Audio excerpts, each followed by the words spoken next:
we treated different indications, more than 10 patients with miv-cel in neuroimmunological diseases. And we see overall in the different indications that they unexpected well respond to this treatment. We see a robust expansion of the cell, of the CAR-T cells, and we see also a robust B-cell depletion.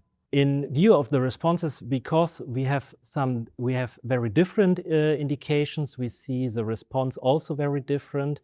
In the scores which are normally used for this different indications, for example, Stephenson syndrome, but also few patients in myasthenic diseases see a very well response in, for example, MG-ADL. That's much more in the first data than we expected from the other modern treatments which are approved, like FcRn modulation or complement inhibition. So that's a very promising first result. In view of safety, we see no ICANS in our whole cohort.